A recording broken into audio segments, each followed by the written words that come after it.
Welcome to another episode of the CarryTrainer Higher Line podcast.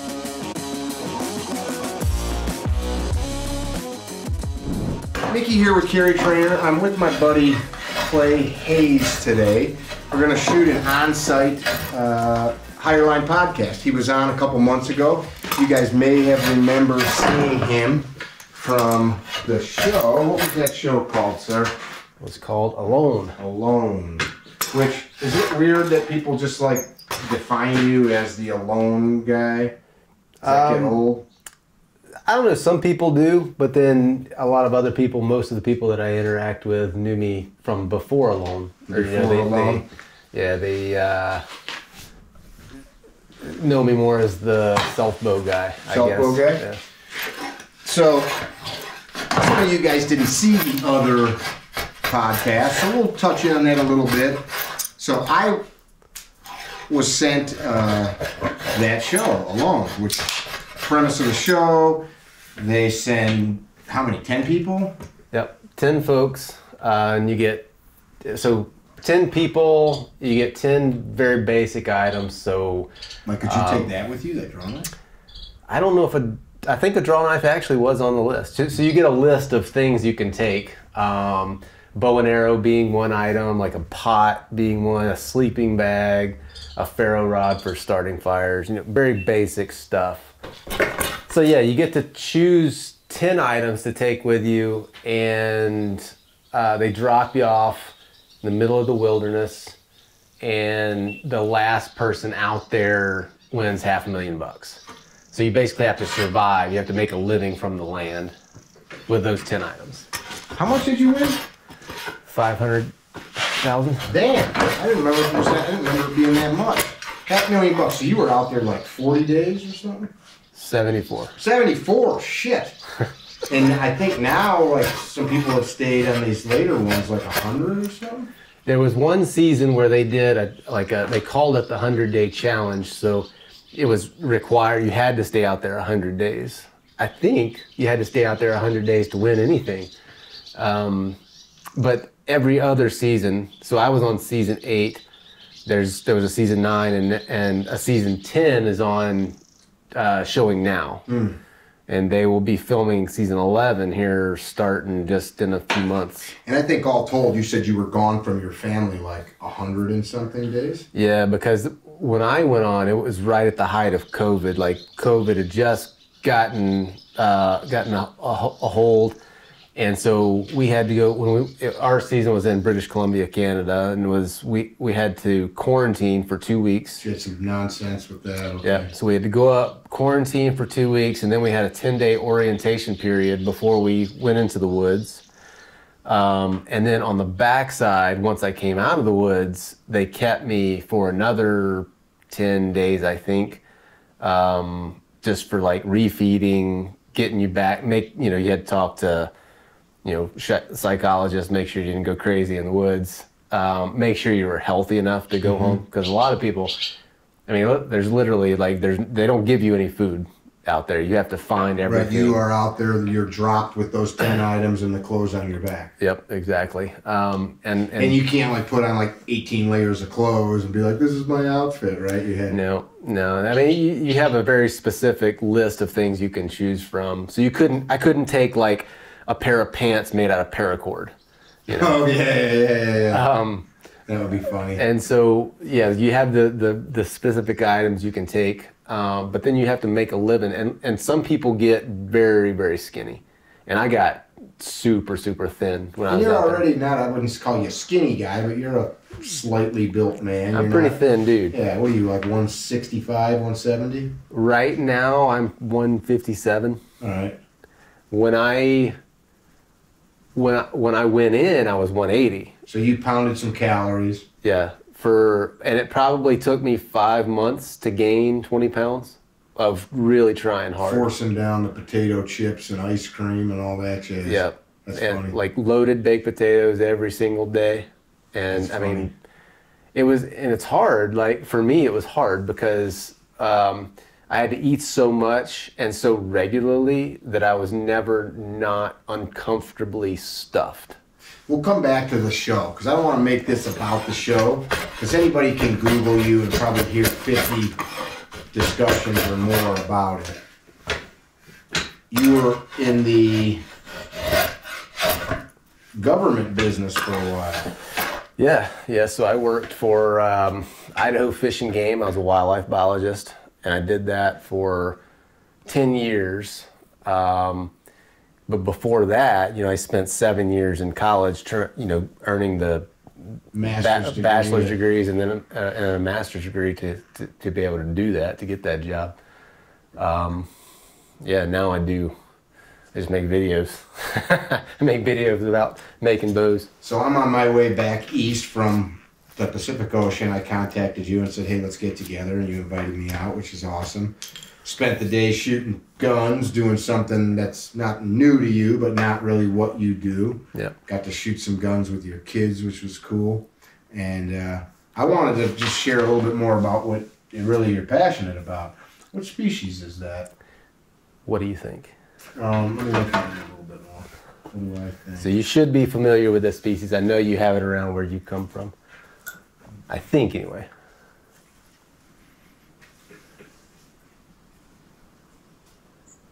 Is that Osage? Makes a great axe handle. Oh, it's ash. Okay. Hickory. Hickory? Is it? Yep. It doesn't look like it.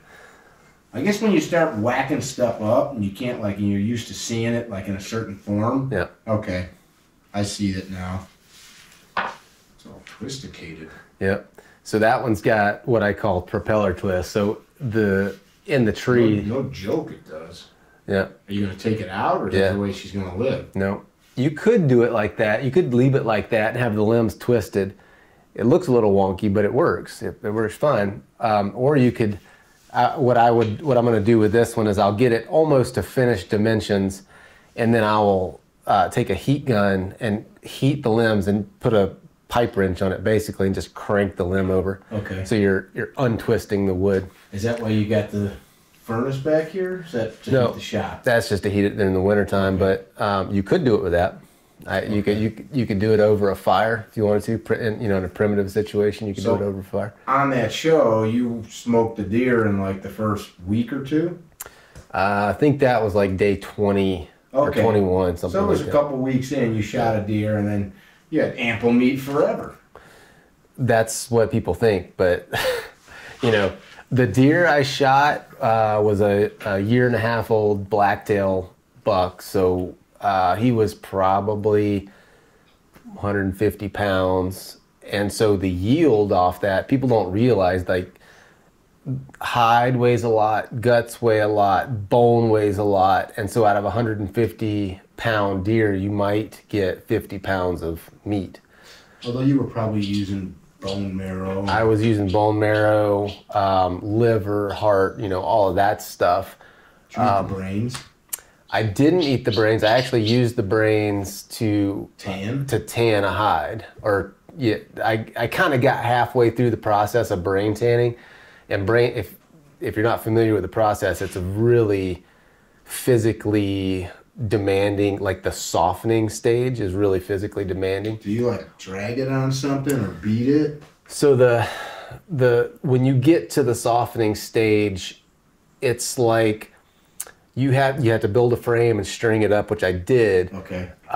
But you have to, once you start it, you can't stop until it's 100% dry. What were you expending that amount of energy for the hide? Just to have to make clothing, or were you just keeping yourself busy? Just a project to do, because I knew that as the season went on, later in the season, I was going to need stuff to keep busy, because the days get really short, the weather gets worse, and so you end up spending a lot more time in a little dark shelter. Sure. And so you have to have stuff to keep your mind busy.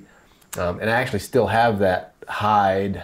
I let it dry into rawhide because I never did finish the softening process, because it was so, by the time I did all this stuff, I don't know how many calories a day I was eating, but it was not enough to keep my energy levels up. And so I couldn't do it. I couldn't put out that much energy. And so I let it dry into rawhide, and then I actually restarted the process when I got back, and I never finished it. So I put it in the fridge, or the freezer, so that it didn't dry out all the way. Because if you just let it dry without working it and pushing on it and stretching it, it dries hard. That's the thing with brain tan or buckskin or whatever. And I have a piece right there that I did years ago. Is once you start it, you can't stop until it's wow, that's pretty soft. This was brain? Yep. And this is, so you would scrape the exterior part of it off. You flesh it, get all the flesh off the inside, and then you like work the brain into it, which is like an oil that works down in between the fibers. Because if you take hide, like if you take a deer hide and tack it up to the side of a barn and let it dry, like the fibers in the hide glue itself together. Like that was the original glue. It's hide glue. Hide glue. Yeah, they exactly. Use it for guitars and things like that. Fish glue's the same stuff. It's just made out of fish bladders. And so if you just let it dry, it just all binds together and turns into rawhide, like that stuff hanging on the wall right there. What Super stiff. Did you back limbs with this or something? Yep, I use that for, there's two pieces that are attached together. Okay, I see. I use that for putting on the backs of bows because it's super strong. Did you make this or did you buy this? This is some probably that I ordered. Order it. What's it from? It's a deer. Deer? Yep. So if you don't work it while it's drying, you can chew it. Yeah, same stuff your dog chews on. It just glues itself together like that. So this is basically that same stuff, but it's gone through a different process. Okay. So you work it till it's dry, and then you have to smoke it for a long time, and then that takes all those tars and from the smoke, and that gets all up in between the fibers of the hide. And once you smoke it, it's like then I can take this piece and dunk it in water and then hang it out to dry and then do like this, and it's just as soft. Like a chamois. That's exactly what it is. It's chamois cloth.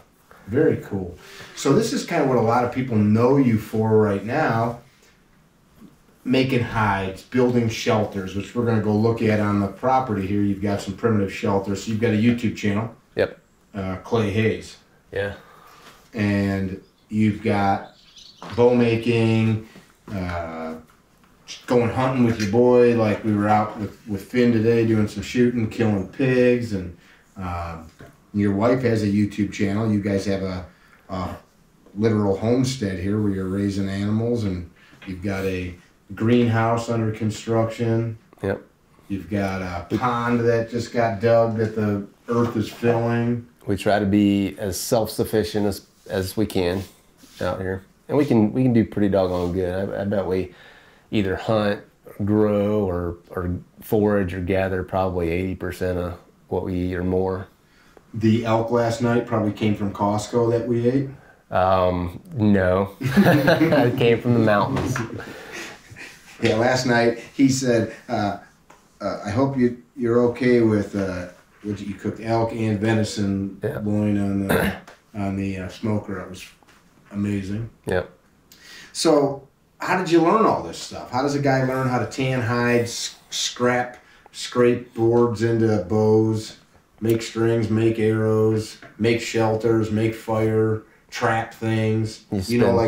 Spend time in the woods. Yeah. Making stuff and trying stuff and making mistakes. Like one common thing I hear from a lot of guys that want to build a bow, but they want to build a bow, and they want that one bow that they're going to try to build to be the perfect bow. And so that kind of like I'm going to paint a picture. Exactly. And they never start because they get to the point where they don't want to invest the time to have a failure. And you can't, like, if you're going to learn to do something, you can't expect that type of philosophy to work for you. It doesn't work. Sure. You got to be willing to, you got to get satisfaction from the journey. Exactly. And I don't know. I missed some targets like today. Exactly. I missed lots of targets. Well, we all do. We all do. What's this thing called, this apparatus that you built? This is, shaving horse. I've seen them out of wood. I've never seen one. You put this together with some tube steel. Yep. These are actually salvaged from the shipping things where they ship parts for wind turbines. Okay, so you took a bunch of stuff and just scrap steel and put it together. This looks like a shooting bench seat, maybe? Yeah, just boat seat. Boat seats? Yep. So you started whittling on these things. People know you from around the world for making primitive archery components, stick bows, and you've been playing with some crazy stuff. Do you have one in here? You did that one. I saw you posted the video the other day where you... And how are those working out, by the way? There's the Penobscot bow over there. What the hell is a Penobscot? It got like 3 million views already. It's just a few weeks old. So this is a... okay, so you've... Is that paracord? Yeah. So you have this bow, when it's strung, is going this way. Yeah, I can string it up. Well, hold on. So you built the bow, which it looked thicker like that, and then you have tightened this 550 cord on here with these little blocks. So this is just adding more tension. So this is under tension while the wood is under tension. The wood's actually under compression.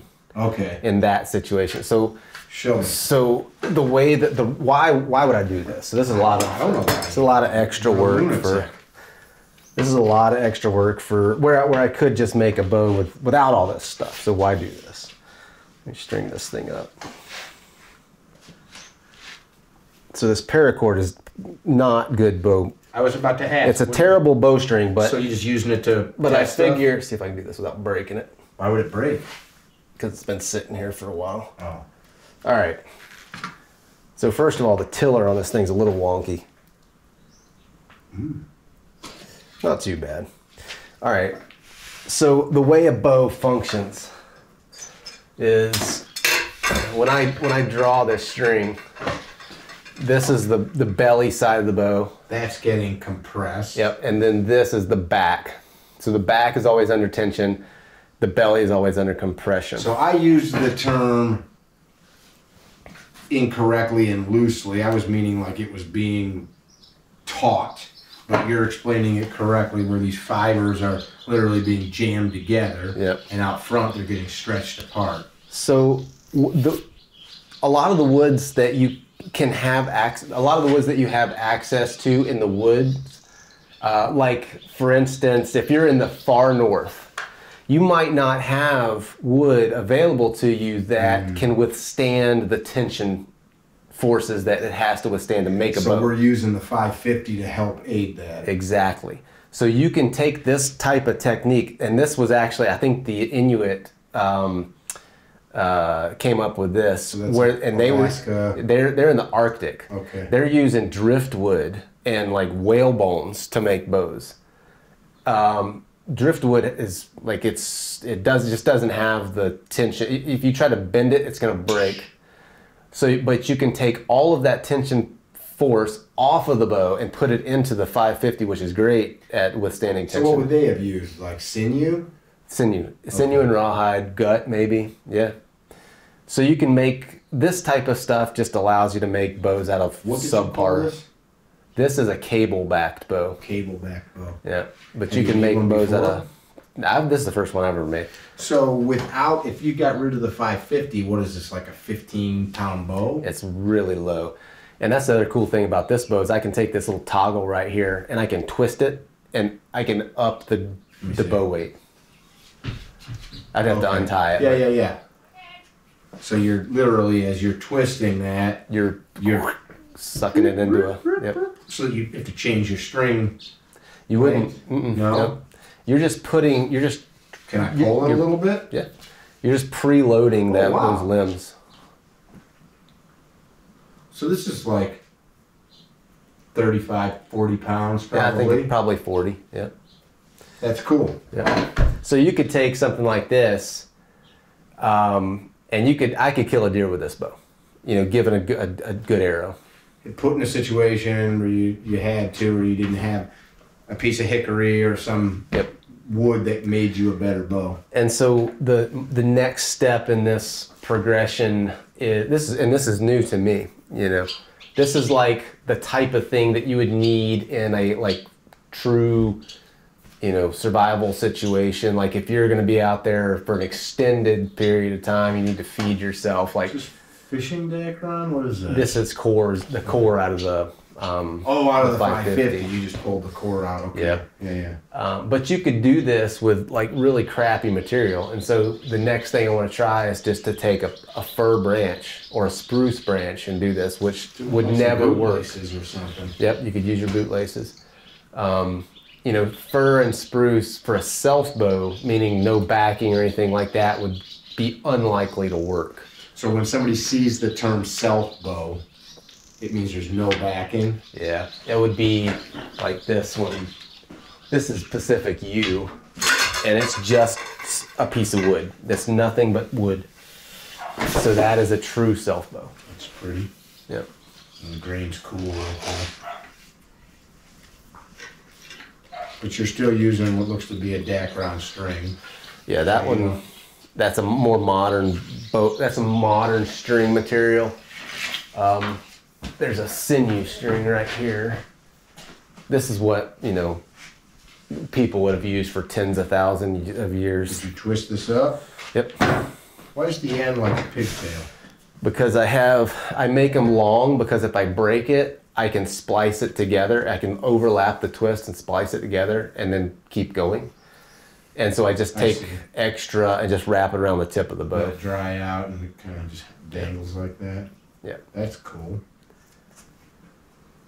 So this is made out of like tendon pounded and... So it's back straps in back strap. Yeah, so you don't have to do the whole pounding thing with back strap. So this is elk back strap. So you could just take and pull off like fibers that are, like that. Oh, wow. Check that out. Man, that's tough. Yeah, it's really tough. Like you'd cut, if you tried to break it, you'd cut into your finger. Yeah. And that's why like our Achilles tendon is so strong, or like we were screwing around on the range and I was doing that thing with your wrist today. Same stuff. Yeah, that's tough stuff for sure. Dang. That's why when people break these things, it sounds like a frickin' board snapping. You hear people talk about that. I've luckily never done that. A lot of force. That's out of an elk. Yep. How long did it take you to make something like that? From this to that, maybe 2-3 hours. Okay, not crazy. Yeah. So you support your family, you and your wife, doing YouTube videos. You just did a video on that and got 3 million views. So the other one, the Penobscot. So it's the same general concept. What are you looking at? It's over there. It's hanging on that elk skull over there in the cabin. Oh, okay. But it's basically it's like this, but it would have another small bow that's shaped like this, and the knot from this bow is attached here. So it's the same kind of concept. We'll have to walk over there and take a peek at it. Good. But it adds that extra layer of bow. It's just more energy as that little bit gets stretched. We'll have to grab that, and Drew, you'll have to cut that in. Sorry, brother. So you can take small diameter stuff like that and make a heavier hunting weight bow out of it. That's cool. Yeah. So you've now created this life where you and your wife are growing stuff out here. Thank you. I appreciate that. I've always wanted one of these. Thank you. Making bows, showing people how to make bows online. I want to head out and see these primitive shelters you built in the backyard. So is that because your wife gets angry at you? Because she kicks me out of the unfinished painting projects or something? And she's been wanting the bathroom finished for the last 10 years. I'll get to it one of these days. Go sleep in the woods? So the one, there's two shelters out there, but one of them is like I finished, but then so one of the shelters is a reproduction of the one that I lived in on alone. Okay. And they gave us a tarp. That's one of the items that they just gave us. It was to protect the camera gear, and we were able to make a shelter out of it if we put the camera gear in the shelter, type of thing. But the tarp was kind of crappy, so I took the tarp off of it, so it's just like bare bones now. But then the other one is all natural materials. It's something that Finn and I did together. Like last summer. Yeah, last summer I think. So it's like bark, covered with bark. How's it holding up? It's great, doing great. And we made a fireplace in it with cob mix, which is like basically clay and straw or like dried grass mixed up. People have been building with that stuff for, again, tens of thousands of years. As long as we've been mobile. Oh yeah. We should go check that out. Yeah. And I get that's what so you're basically a grown-ass man playing in the mud. Playing in the mud, getting paid exactly. to show people how to do this or what we're about to go look at. Yeah. Well, we should go off there and talk about how somebody can do that. Yeah. And take a look at that. Let's do it. Cool.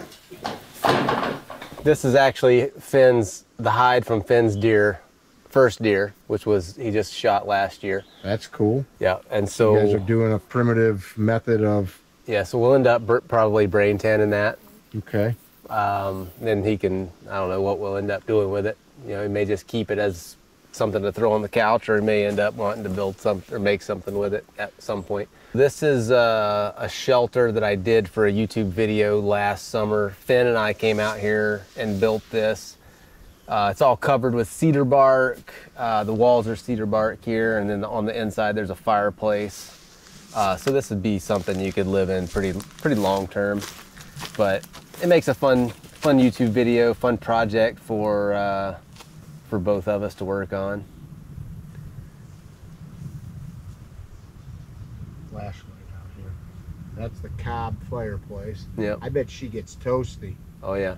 And it's been sitting here for over a year, so like there's some gaps in the back wall and stuff, which, you know, you would keep prepared if you were actually living in it. That's cool. Yeah. But yeah, you could stay in this thing in like really cold stuff. 30, 40 below. 30, 40 below? Oh yeah. Now you're crazy. No way. You're talking That thing would crazy. get covered up with snow. You crank that fireplace up, it'd be 70 degrees in there. You could sit in there in your underwear. What did you close the door with? You'd have to, I didn't make a door, but you could make a door with cedar bark, or if you were lucky enough to have a deer hide, you could do that. Okay. Let's talk a little bit about,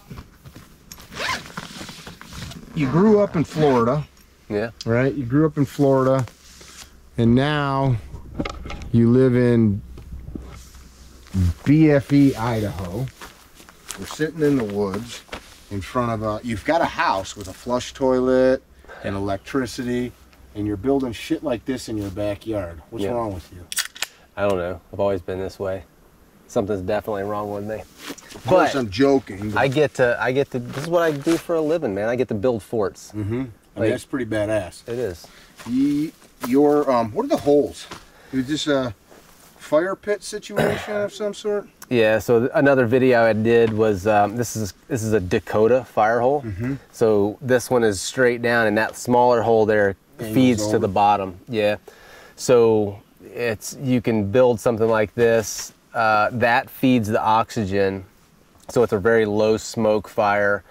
It's a fire that burns underground, basically. So it's if you below. wanted to, you could have a pot sitting over this. And Yep.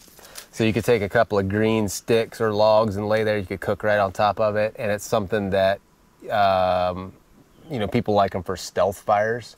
So you're not going to see this fire from. That's what I was always told that they were for. But yeah. Yeah, that's cool. But the other useful thing for that is in windy locations. I mean, I can cook on. I could be sitting out here in a 40-mile-an-hour wind and cooking that thing, and you don't have embers blowing all over the place, setting things on fire. Fires and making the fire burn too quick too. Exactly. You got to go find more fuel. Yep. So I started to say, you guys homeschool your kids. Yeah. Yep. And I was having supper with you last night, and I asked you and your wife. I said, do people ever say, like, what the heck are you guys doing, or push back against how you raise your kids? And you didn't answer that question. You said, we don't care what anybody thinks, which is cool. I mean, I kind of live that way myself, but so many people do care. Like, oh, I can't go build forts in the woods, and that just won't work. I don't know, man. If I had listened to, have you ever read The Alchemist? Mm-hmm. Fantastic book. Mm-hmm. I mean, it's a parable. It's a fable about, you know, following your dreams and all the challenges that you're going to face when you do that. You know, and you're going to come up on situations where life's just going to try to beat you down. If it's something that you're passionate enough about, you can find a way to make it work. And that was me with being in the woods and doing this type of stuff. And it all started with traditional archery and bow building, because that's what I was always just kind of ate up with. So like one thing led to another. Were you earning a living off of your YouTube channel before you did the TV show? Oh yeah. Yeah? Yeah, absolutely. So I think I put up my first YouTube video in 2009 or something like that. You could look back and see what the first video is. But I didn't even turn on monetization for like 5 years. Why? Just because I would have my videos. I would have been making $5 a month. Okay. You know, and I didn't want to annoy people with ads. With little ads clicking up. So 2000, let's say 2009, put up the first video, and then This is when you were working for the Forest Service. I was working for the state. So Forest Service is federal. I was working for the Fish and Game, which is a state agency. And so I was actually a technician at that Wildlife Tech at that time. 2010, I moved to North Idaho, got a promotion to a wildlife biologist. And so that whole time, I'm working full time, and then I'm also doing YouTube stuff, making videos, teaching people how to make bows on YouTube. You know, that's basically what I was doing at that time. I was doing a few bow hunting videos at the same time. But then in 2017, that's when I left fishing my job. So I basically quit my job and left all security behind me.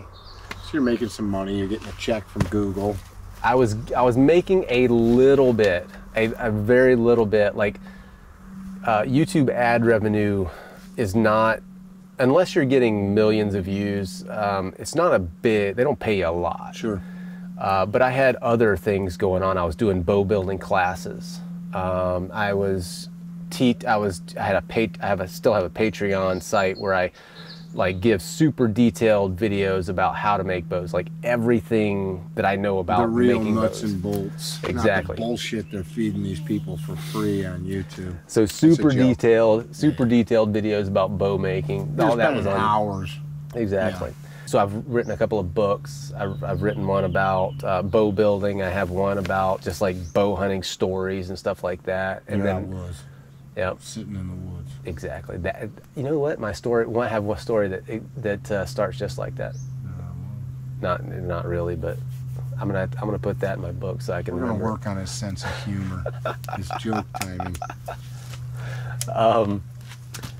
And so we make money in a lot. You sell T-shirts. I seen them. So yeah, we have a thing that's linked to the YouTube channel.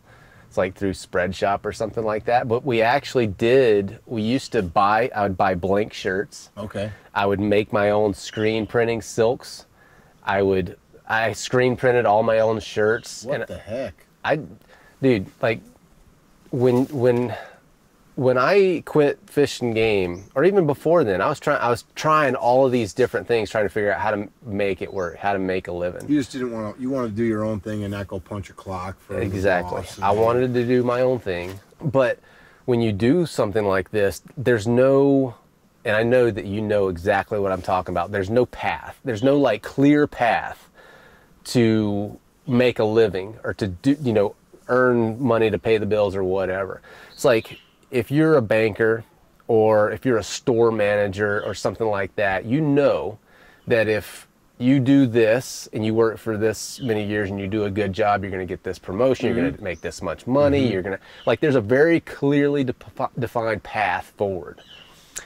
Because 1,000 people or 10,000 people or 1,000,000 people have done it before you. Kind of like your other job. Come be the analyst for 2 years, do a good job, show up on time, don't screw up, don't piss off the boss, have the right degree, and then you can put in when the other guy retires. And then you work till retirement, and then you go do the things you want to do. Which is insane to me. I feel the exact same way. All this time you're spending with your boys out here and your wife, and you just piss all that away and go somewhere you don't want to be for the majority of your life. For doing something that you don't really want to be doing. It's weird. It is weird. It's like a mental illness. But it's safe. It's safe. It's a very safe thing to do, and that's why people do it. Yeah. There's security. Like when I was working for the state, I had direct deposit, I had health insurance, I had all this stuff that you can just count on. You just got to go put your time in. I wasn't satisfied doing that. I wanted to build my own thing. I wanted to do my own thing. I wanted to do what I wanted to do.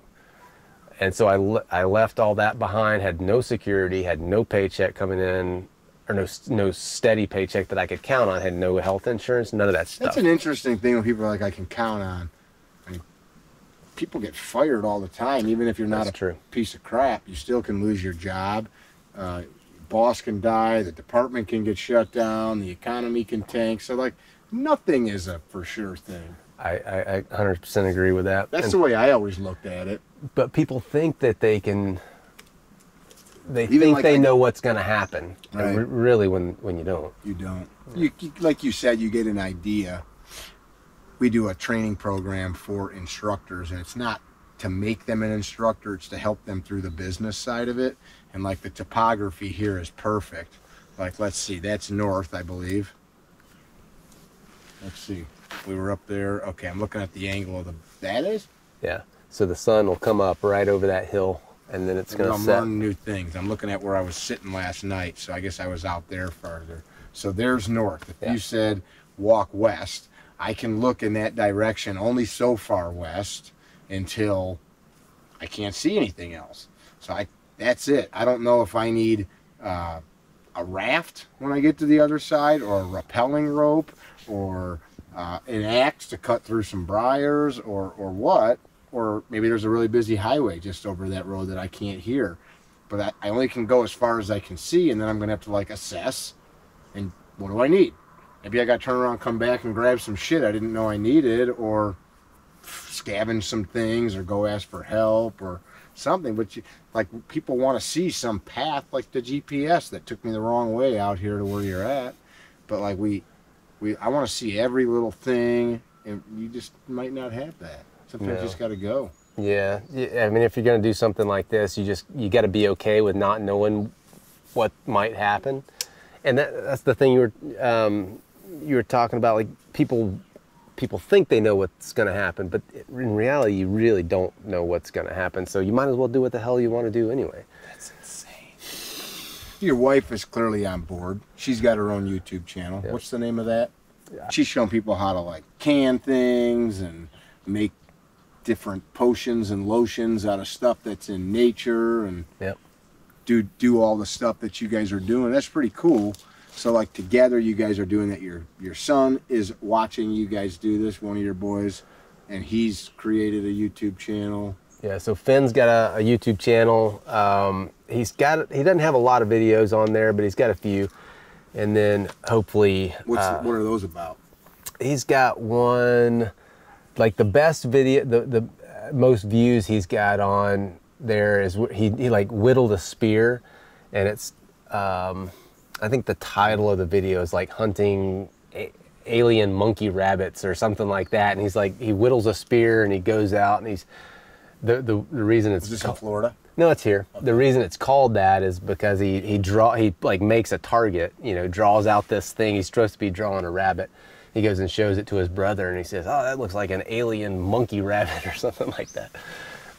So it's kind of a fun little video. So he's seeing, kids, we all do it. My dad's a carpenter, I become a carpenter. My dad's a cop, I become a cop. My dad's a banker. Not everybody, but we often follow this path that was hewn in front of us. So they're doing it, which is cool, because we spent the day, and it's summer, so as they should be. They're out playing and screwing around, shooting guns, and having a good time. But, like, it seems like so many people are very content, or rather, not content's not even the right word. They are intent on teaching their kids that fear you're talking about. Like, I had a friend you just have to go get this job to his son, because then you'll have that safety net, and then you won't have to worry. And the kid did it, and he hates it. And I would tell him, I'm like, I know your dad told you to do that, but just think, you know, he's in his 20s, so I'm not like talking to a child, but he's created his whole life based on his father's fear. Yeah. Now, there's nothing wrong with security and safety, but at the same time, I mean, you got to do, like, why spend your whole life doing something you just don't want to do? Just so that you can avoid probably the small chance that something bad's going to happen. I mean, one of the books I read that had a big impact on me in the way that I went was The 4-Hour Workweek by Tim Ferriss. And he breaks that down. He has you go through different exercises. And he's like, what's the thing that you fear? What do you want to do, first of all? What's keeping you from doing it? What's the thing that you fear? And then what's the odds that that's actually going to happen? And when you think about it like that, it's like the odds of that worst case scenario where you quit your job, you lose your house, blah, blah, blah, whatever, it's probably like a very small odds that that's going to happen, and yet we let that small chance rule our entire lives. Sure. It's like, when I quit my job, I knew that I was taking a risk, but I also knew that if what I was going to do didn't work, I could figure something out. You could go teach biology I at can a grade school. I can build houses. Yeah. I can work for a farmer. I can do something. You could also go pay back the bills. and probably do the same dang job. Exactly. Yeah, you could go right back where you started. Yeah. Hey, I screwed up. Okay, we're glad to have you back. Come in here. You already know how to use the programs on the computer. Yeah. Yeah, you could do that too. Yeah, it's strange. People sometimes think that too. Like, I can't go back. I can't go back. Why can't you? Of course, there's some things you can. I mean, if you go in your boss's office and go, fuck you, I'm out of here. I mean, that might burn a bridge. Yeah. But if you say, hey, man, I got to try this thing, you know, maybe you understand, maybe you don't. That's a funny way of looking at it, too, because people think it's forever. I think there's another point to that, though, where you build this backup plan that good parents teach their kids about, and then you don't fully immerse yourself in succeeding because you at the same time have deluded yourself to this backup plan. What do you think about that? Man, I'm not good at plans. I just do. I just go and do. You didn't have a blueprint for this? Yeah, it's in here. I just figure things out as I go, but I've always been that way. I've never been good at planning. I don't have a plan B for anything. I just go and figure things out, and if things don't work out the way that I expect them to work out, then I just assess and modify on the fly, I guess. That's all you can do, right? All right, I plan to go like this way on the path. I all of a sudden find out that it's there's a bear down there. I don't want to fuck with the bear. I'm gonna turn around and go back from whence I came. Or there's briars. I can't go those way. There's a ravine. Yeah, I just got to keep walking until I fall in that cliff. Just go, yeah. Just adapt. Go a different way. That's a good way of looking at it. Yeah, it's a very interesting thing that we've done. You and I talked about this last night briefly, or was it this morning? This morning we were chatting on the porch, talking about all of this. It's cool, but at one point it enriches our life. I only know you, or even who you are, because somebody said, hey, you'd like this show. I don't watch television. And somebody sent me the show, and so I sat. It's probably after, when I go on the road like I am right now and I do classes, I'm pretty spent after 2 weeks on the road. So I come home, I'm probably like eating sandwiches and made a pot of chili or something, and I like vegged out and watched the whole season. You won, yeah, nice job. And I'm like, that's pretty dang cool. Like, you watching it, and I found you on Instagram, and now here I am, sleeping in your bed, showering at your house, eating your elk meat. And so if you guys want to send this guy a message, he'll have you over and you can just sleep here. And I'm just kidding. Got a guest cabin? Yeah, got a guest cabin. No, but like, I wouldn't even know you if it wasn't for the magic of the internet. Yep. So it's a definitely that proverbial double-edged sword, and we utilize it. I have to catch myself. I look back at things. Your son is a boy. So what was it? Rabbit, monkey, what the heck? Alien monkey rabbit. Alien monkey rabbit. So that'd be like, as a kid, he's having fun. But there's plenty of adults that create content that's sexy to catch, you know, the government wants to kill you. You know, oh, what is this? I got to look at it, right? And I've looked at stuff I've done, like, man, I would never do that again. Like, at the time, maybe I even thought I was, like, doing the right thing. So we grow from it. But I guess the point I'm driving at, like, all of this is, you're out here, you've isolated yourself, not in a bad way, from insulated is probably a better thing. Insulated yourself from much of the bullshit of the world out here, but you're still completely connected to it. Yeah. And you're talking about the, you know, the clickbait titles and stuff like that. And there's some YouTube like survival type channels that have gone that way. Learn this or you'll die. You know, I just can't. I don't want to do it. I mean, I could do that type of stuff. I send viruses to those guys' computers. I don't know how to do that. I wish I did. If you guys know how to send viruses to those guys' computers, send me a message. I mean, it's a joke too. I could probably get a lot of views, like playing to that audience. Do this and you'll survive any catastrophe. Yeah, but I don't want to do that. Like I'm not. I mean, people can watch my stuff and learn. They can learn how to build a fire in the rain, you know, with nothing but their freaking bootlace. Bullshit. Dude, I'm gonna you come back when it's raining. But like, I'm not gonna try to like spread fear. Yeah. You know, if people are inclined to be fearful and want to like improve their skills because of that, then fine, watch the stuff and you can learn. You know, but I'm not gonna say, oh, the apocalypse is coming. Like, you better do this now or you're gonna be dead. You know, that's not what I do. Are you out here because you think an apocalypse is coming? I'm out here because I like wildlife. I like to be surrounded by wildlife and open country, and I don't like people very well. What do you mean by that? I like a few people. Like having you guys here has been awesome. Like, thank you. Having people that you can talk to, but I just don't like a lot of people. So you don't like to go to like concerts with? Oh, I mean, I could go to a concert, you know, every now and then, but just to have people around, I don't need people to have people.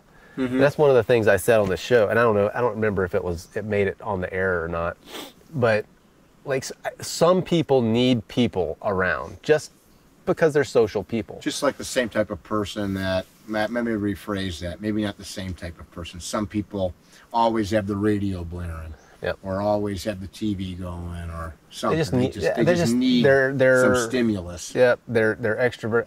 I don't need that. I just need, like, I like to be here. Everything's laid back. I can do what I want to do. I don't feel like I have to entertain people all the time.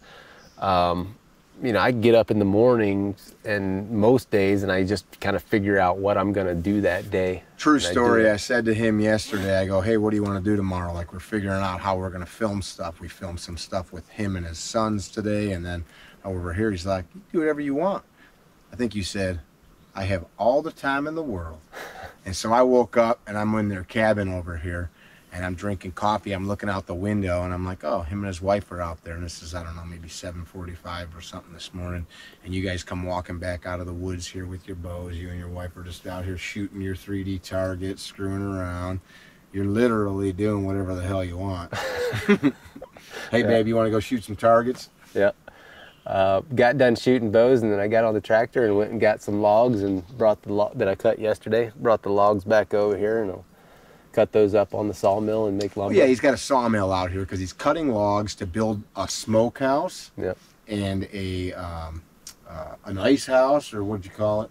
So we're gonna. The plan is to do a smokehouse, and then a walk-in cooler and a meat processing facility, like meat processing, walk-in cooler. So we can bring an elk in or deer or whatever. We can take it right in there, put it on the stainless counters.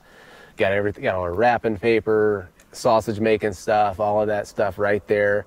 and then it goes into the freezer. So that the walk-in cooler's a thing. Like if we kill a deer or an elk early season, we can go and hang it in there when it's still warm Yep. out. So we can hang it in there, age it for 2 weeks or however long we want to age it for. Then it gets cut and wrapped. Then it goes in the freezer. That's and then cool. that's what we eat, year round. You've got a house, a cabin, garage, your workshop. You've got a totally cool outdoor porch area where you've got a grappling mat and a climbing rope and some weights and a heavy bag hanging up. So you kind of created your own little like hell with the rest of the world space out here.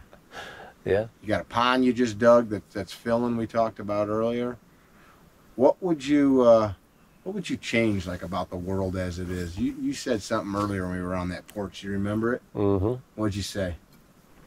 I said if I could wave a magic wand, I would do away with all social media and really probably the whole entire internet. Really? Yep. So then what would you do? Then you'd be out here like the Ingalls family from Little House on the Prairie, just...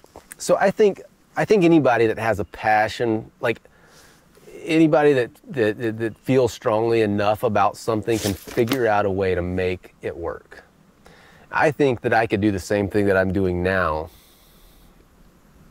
30 years ago. Magazine, books. Exactly. Mm-hmm. People did it. Yeah. They wrote for magazines. They Mm-hmm. wrote books. And this was, you could have even done some video work with VHF, I don't know. The freaking cartridges that go Right, in the things that go on your the shoulders. big damn cassette tapes. Exactly. Right. I mean, you could figure out a way to make it happen. Even though social media and internet, like that's what we do for a living. If I could do it, I would wipe out all of that stuff. Why don't you like it? There's good quality, that, like you mentioned, that's the reason you're here. Because you found me online. You wouldn't even known about me probably. We found each other. That's right. You want to hold hands? Okay. So We're finding each other in the woods. I think the internet. So let's just stick with social media. I think the cons of like just social media far outweigh the pros. I mean, I gave a talk at a bow hunting gathering. Oh, it's been 5 or 6 years ago now, where I was talking about, it's like when you get online, you're tracked with everything that you do, and what that creates is this bubble that every one of us lives in, where you type in something, and this whatever AI is out there knows you as a person, and then they feed that stuff back to you. Sure. And so you you start living in this like little sphere where you think that the world is the way that you think, and that everyone else must be a freaking idiot. And so you get in this space where you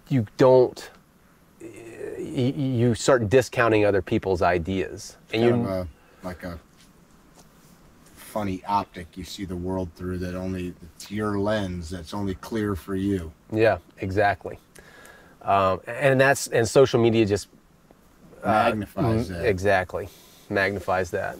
What's in your, like if I open up your Instagram, what would pop up in there? You don't Archery want to see mine. stuff. You don't want to see mine. Like all bow hunting stuff, maybe some bushcraft, primitive skills type stuff, but it's mostly archery and bow hunting type stuff. But I don't know. It's good to get out of your little sphere every now and then. And the thing that really brought this to my attention was, I don't know if you remember, in the West, I think it was a bigger thing in the West than it was in the East or the Midwest. But this was, I don't know, 4 or 5 years ago. There was a big push to like sell off public lands and privatize public lands. And I couldn't live the way that I live without public lands. Like that's where we go hunting, that's where we go foraging for mushrooms, like national forest land, all those things that were set aside by Teddy Roosevelt and Gifford Pinchot way back in the day. Like that's where we recreate. and there was a big push to like sell off these things.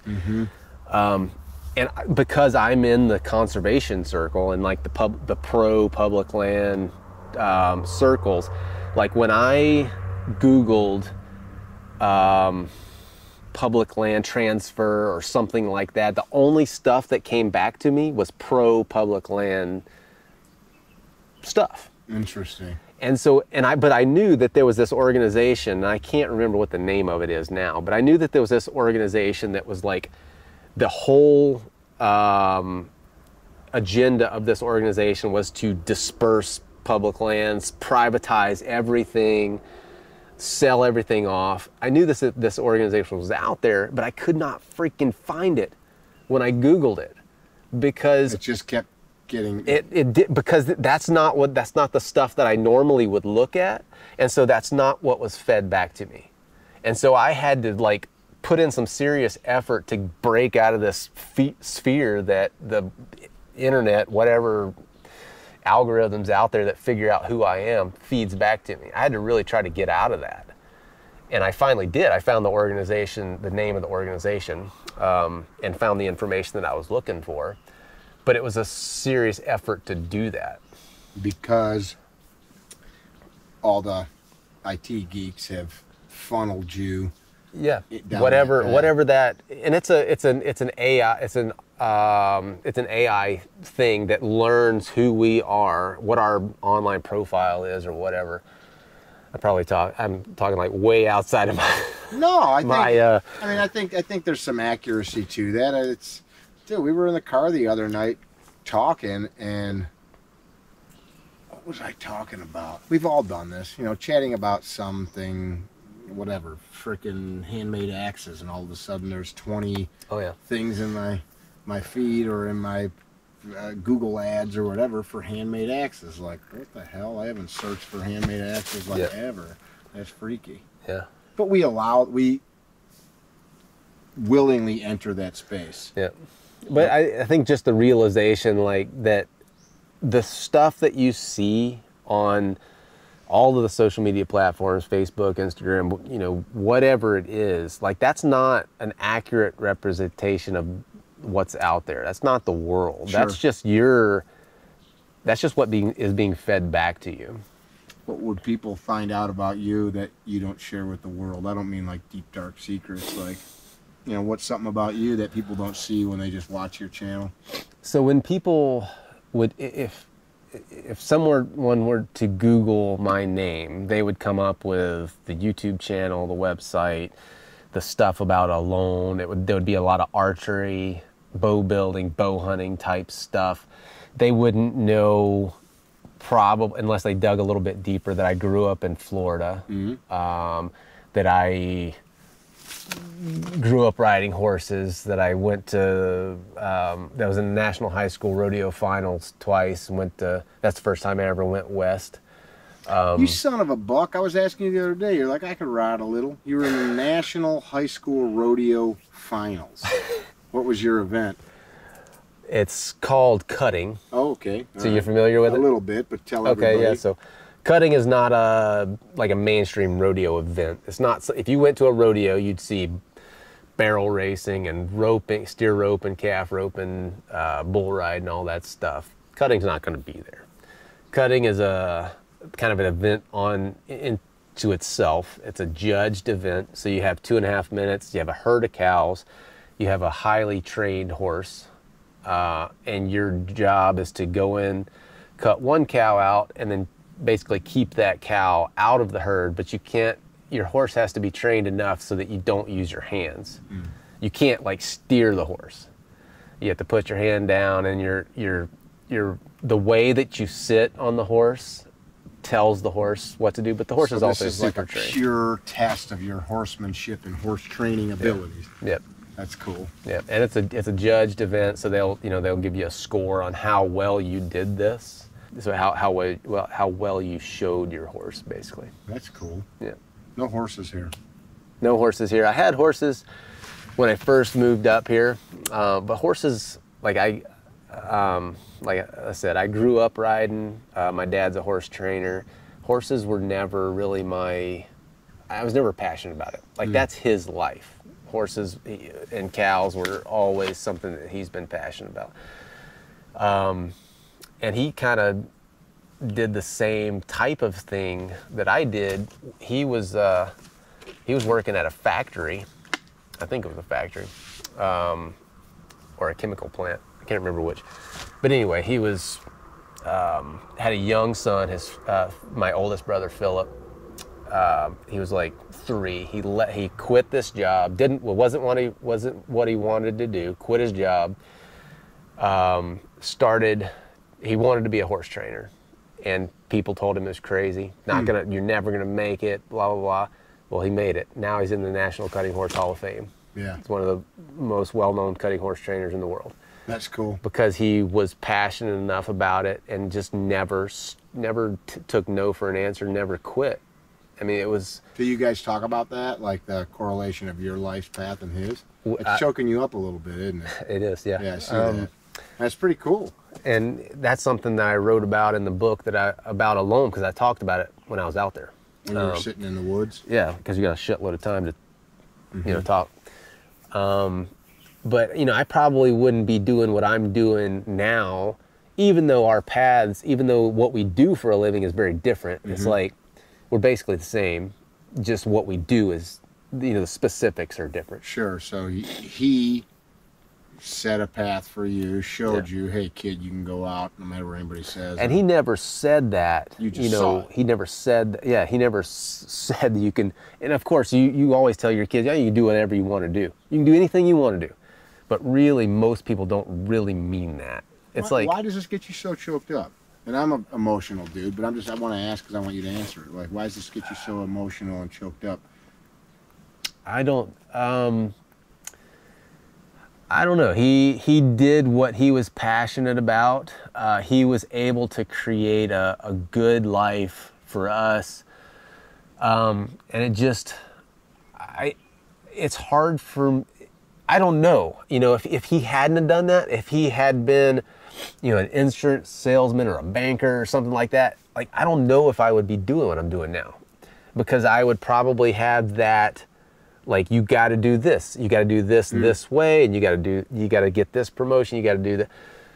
I never had that. I grew up with him. He was always at the ranch. He would do what I do now, not exactly. He would get up and he would do whatever he wanted. Yeah, yeah.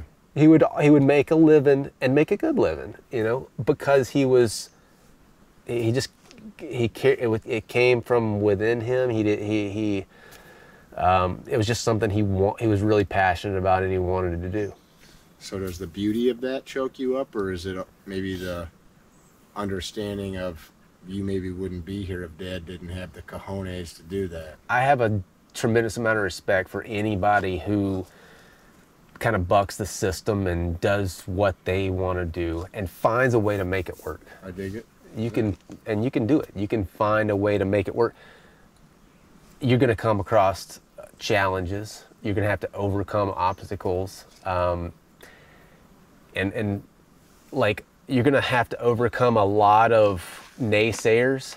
And a lot of times those naysayers are the people that are closest to you. Your parents, your loved ones. And I don't think they're not doing that because they don't want you to accomplish your dreams or to follow your dreams. They're not doing that because they don't want you to be happy. They're doing that because they're afraid, because of necessity, you're leaving the secure path behind. Yeah. I don't want to, and then now I not only have to worry about me, now I'm worrying about you. Exactly. Yeah.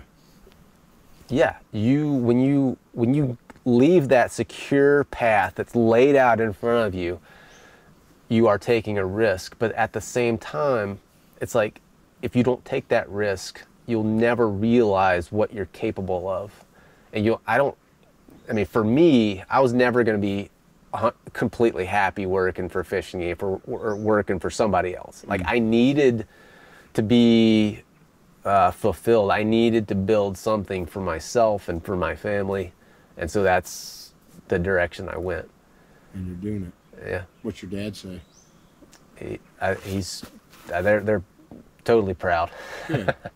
Good. Yeah. They watch all the videos. They're waiting for them to come out. Oh, really? Yep. Yeah, it's probably a great way to keep in touch with you too, because they can see, okay, last week this is what the kid was doing in the backyard. Yep. Yeah, that's cool. Yeah, I think it's almost like so blatantly simple, but we all just paint between the lines because that's what we're told to do, or that's what we see, and you don't want somebody to. Nobody likes being told you're wrong, right? I heard an interview the other day. I reached out to him, just like I reached out to you. Was one of the singers for Van Halen, Gary Sharon, is that his name? He was like, for a little bit, the lead singer of Van Halen, and a lot of people didn't like it. He was also the lead singer of the band Extreme, and remember that band for a minute? Just to be the next to be with you. Remember that? You remember that? Like 1998 or something? Who gives a shit? This guy's got like millions of albums he's sold. So he's in Extreme. And then he goes to Van Halen for a little while, which is like one of the biggest rock bands ever. And people bust this guy's chops because he wasn't David Lee Roth.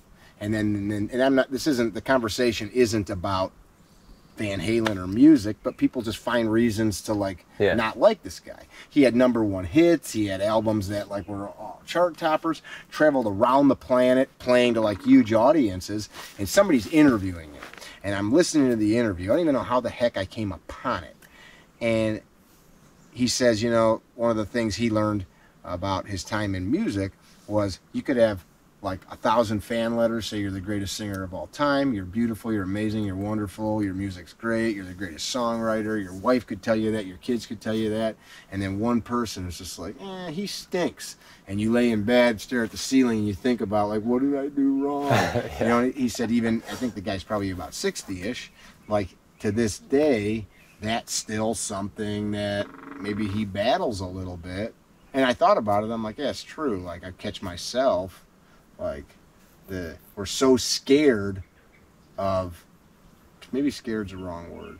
We just don't like people not agreeing with us. Yeah. So, like, we work so hard to get that positive feedback.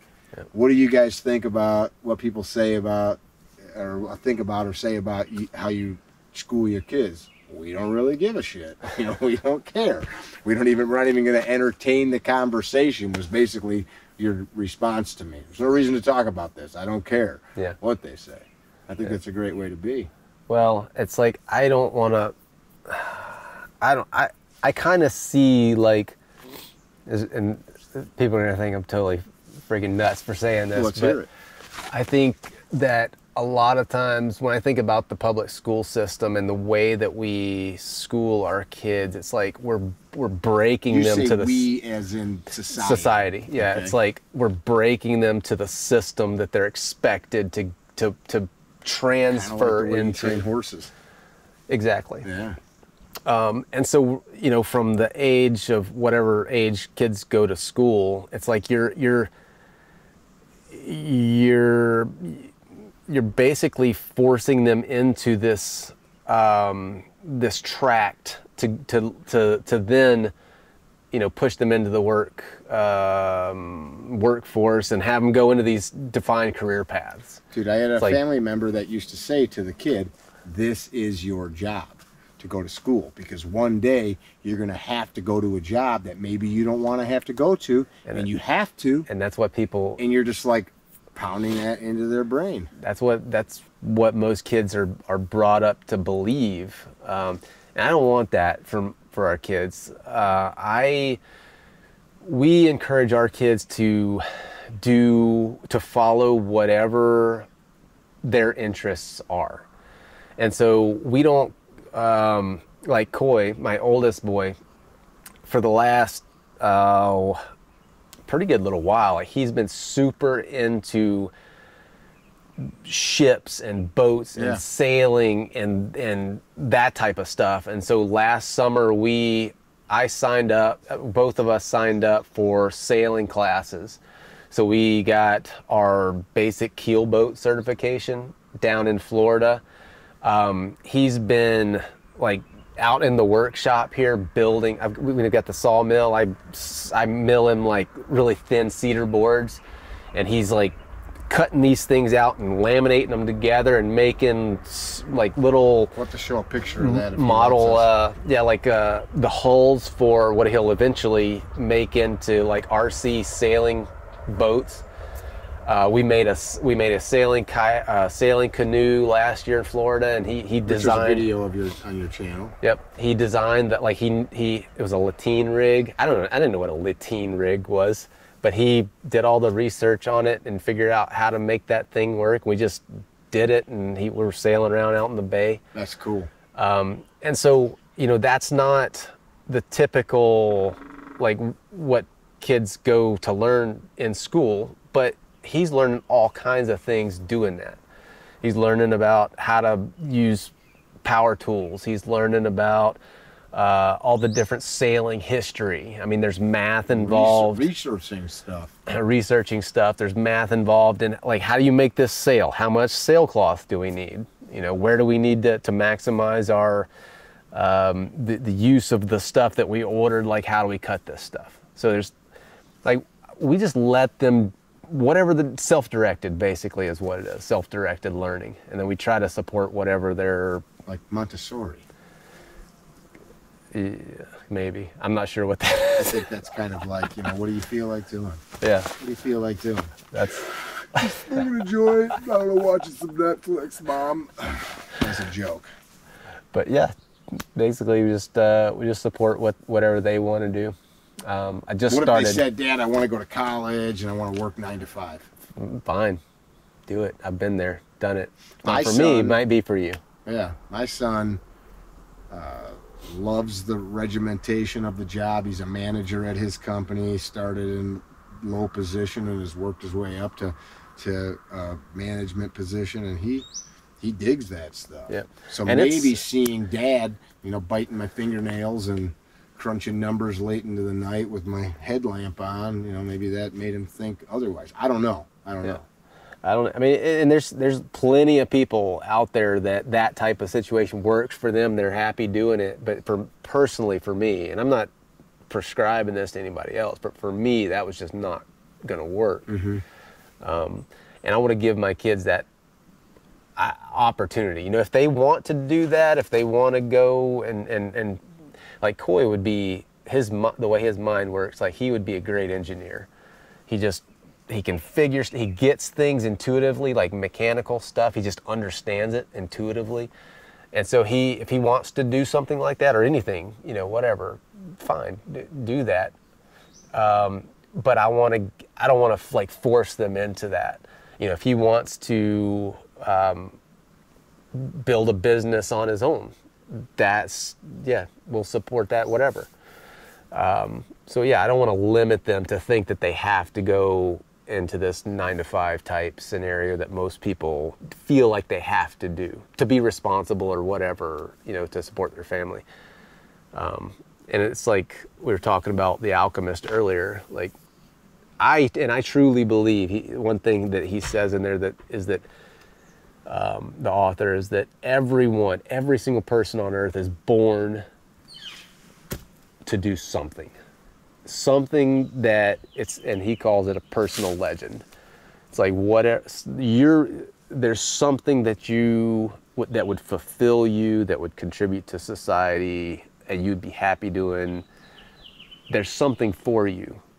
You just have to have the passion to pursue it. Go do it and sort it out. Yeah. I dig it. If I told you to light a fire with what's just around us, could you do it? Yeah. How would you do it? I would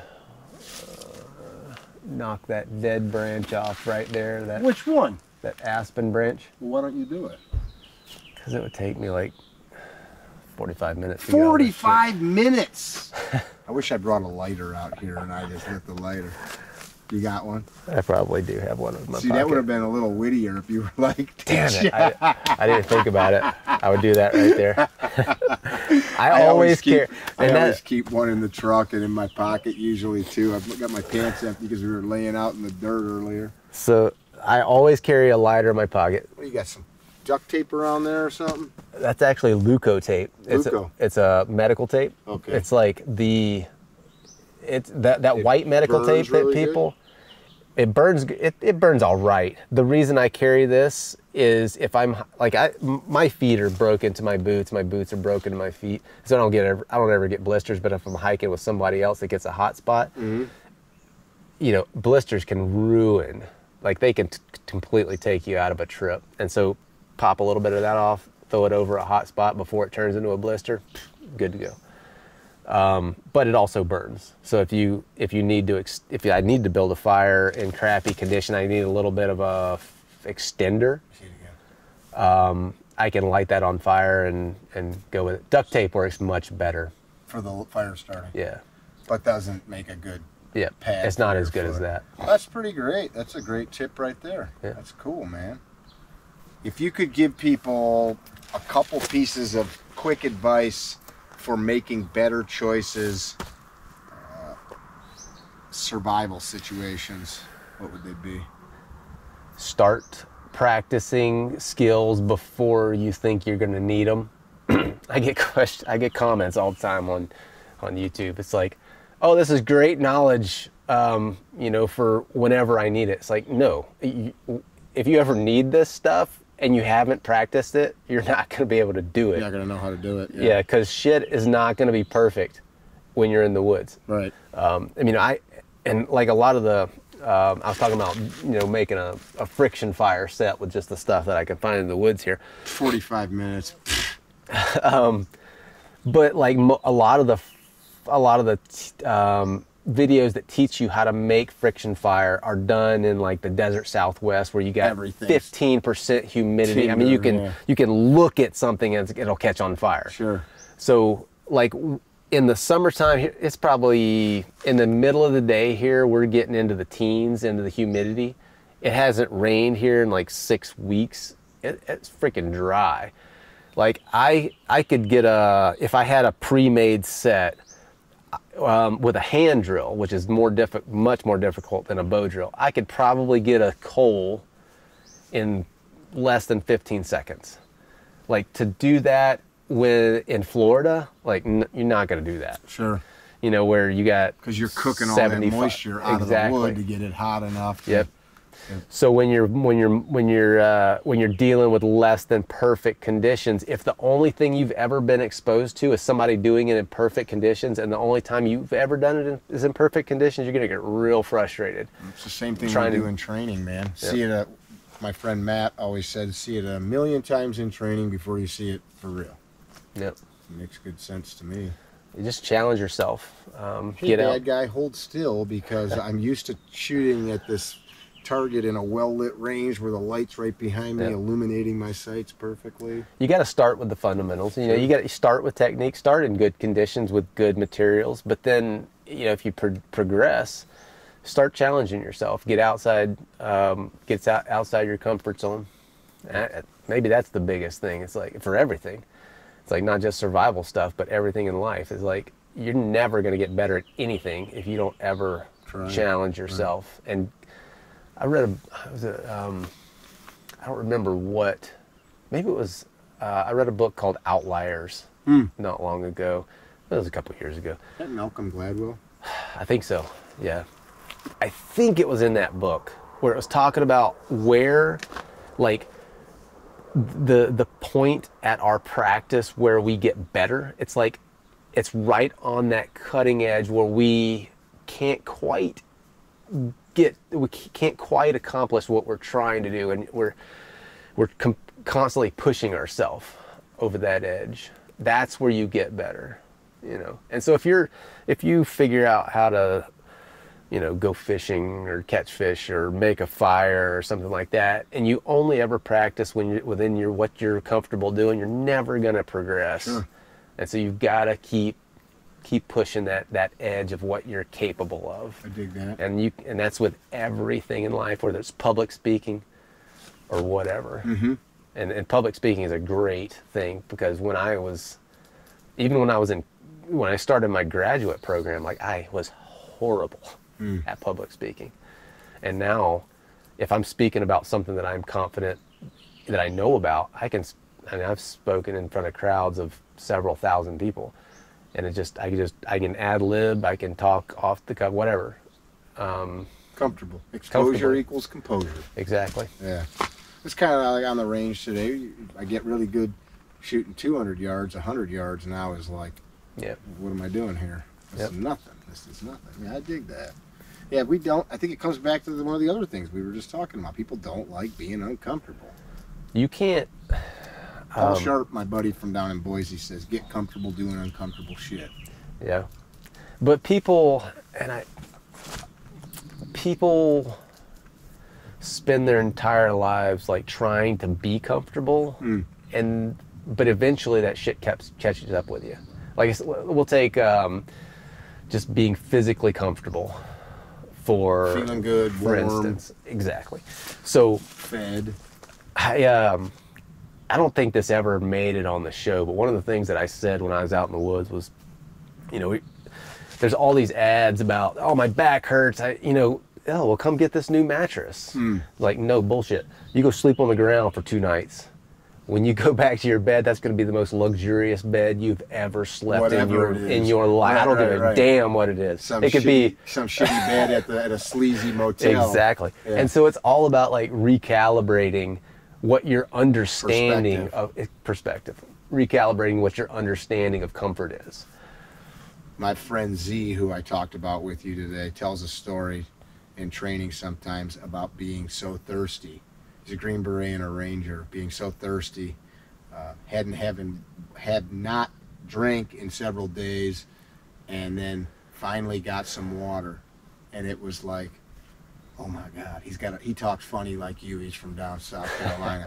And he says, like, this was the sweetest thing. I didn't ever touch my lips. And now to this day, when he's like out working outside or training or doing jujitsu, and he takes a big slug of water, it'll still, from time to time, he'll remember how thirsty he was. Like, thank you, God, for this water. And he guzzles it and is still able to like conjure that perspective of how bad it sucked.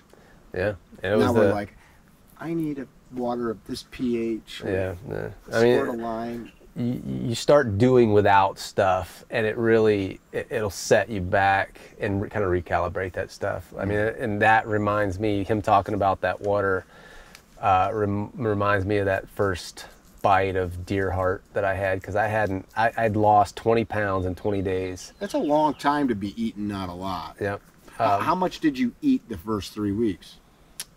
I had catch some fish or something. I caught like maybe 5 fish for little trout or some shit. Yeah, I mean, like I had some like that. You or I could eat that in one night. Yep. If we were sitting down having supper. And still want more. Yeah. So for 3 weeks I had that, had some berries, and I had some like, greens that probably didn't supply me with any nutrients at all. You've been pooping. I was, yeah. But the berries were keeping me, keeping things moving. Yep. But I mean, I was really depleted. I went in at 180, and by the time I killed that deer, I was already back down to my normal weight. And you knew this because, like, intermittently they would come and weigh you guys to make sure you weren't dying. And they didn't. They really tried to screen. They wouldn't let us know what the weight was because they didn't want that messing with our head. But I could just tell by the way that I looked, the way that my clothes were fitting. And then towards the end, I actually knew what I weighed because I was able to see the scale. Yeah, so I got down to 140 pounds. And I was high school weight. Yep. I was super thin. Like, if I could take my belly skin and like roll it, and it looked like that. Like there was no fat at all. But that first taste of like actual meat, in that long, energy. Was freaking awesome. And the liver, like I'm not usually a fan of liver, but that was the best shit on the freaking planet. It was awesome. Now, do you enjoy the liver after that? I'll eat liver, but it's not like I remember. Liver. Yeah, it's not like I remember it out there. Like, that's funny. Man, take a slab of deer liver and cook it to where it was just like basically raw, in the middle. Out there, it was freaking awesome. That's cool. Yeah. That's cool. I appreciate you spending all this time chatting about this. Probably not the conversation you thought you were going to have. No, I love talking about this stuff. I do too. It was a good conversation. I enjoy it. How do people find you? You can just Google. Turn right at the creek, head up the hill. Yeah, go up past the big pine tree. Yeah. Now, how do they find you on the If they just got on any search engine and typed in my name, they'd come up with stuff. Or YouTube, they'd come up with the YouTube channel, of course. Website twistedstave.com, but again, it would come up with just my name. Okay. Instagram is Clay Hayes Hunter. So yeah, posting stuff on there. Mostly Instagram. Yep, Instagram. I have a Facebook thing, but I really don't like Facebook, so I try to avoid it. Okay. But mostly YouTube, a little bit on Instagram. Yeah. Very cool. Yeah. I appreciate you guys checking out the video here. His channel's cool. There's all kinds of stuff. It's good stuff for your kids too. If maybe you're a city person and you don't have access to all of this, but you want to kind of understand some of it. He's a biologist, so it's not just some guy kind of chatting from the self-taught perspective. You've got a academic background, and that plant is such and such. I don't know what the hell it is. That is a plant. That is a We tree. can go through here. That's Rocky Mountain Pea, Snowberry. Can you eat anything over here? We could find some edibles. That one, that's that thistle right there you could eat, but it's not great. Yeah, there's a bunch of miner's lettuce and stuff back here. We can make a whole salad with what's in these woods. That's cool. Yeah. So he's got an understanding of it, which means that he's not going to pass on some shitty information to you. If you're a homeschooler, there's some stuff here that you could pass on to your kids or homeschool group. Check it out. I enjoy coming out and being able to do this stuff. If you guys enjoy watching it, leave a comment. What did you like? What didn't you like? If you didn't like it, maybe keep it to yourself, because I don't want to hear it. Don't be a dickhead. We're going to go have some supper, I think, at some point here. Yeah. And we'll see you all soon. Be well. Thank you. Visit our website, CarryTrainer.com, for information about classes held throughout the U.S., CarryTrainer apparel, and upcoming projects. You can also email us at training@CarryTrainer.com for information about setting up your own private course or speaking engagement. Training@CarryTrainer.com or CarryTrainer.com.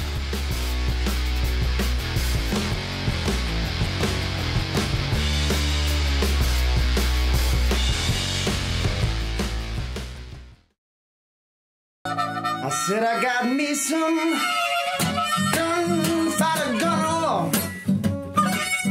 Gunfighter gun on, baby. Gunfighter gun on. No more gunfighter blues. Made in the USA. Amazing lubricity. 100% synthetic, baby. So it's gonna last you longer. So go on CarryTrainer.com and order yourself some gunfighter gun or gunfighter lube to get rid of your gunfighter blues. I said go on and order yourself some gunfighter lube.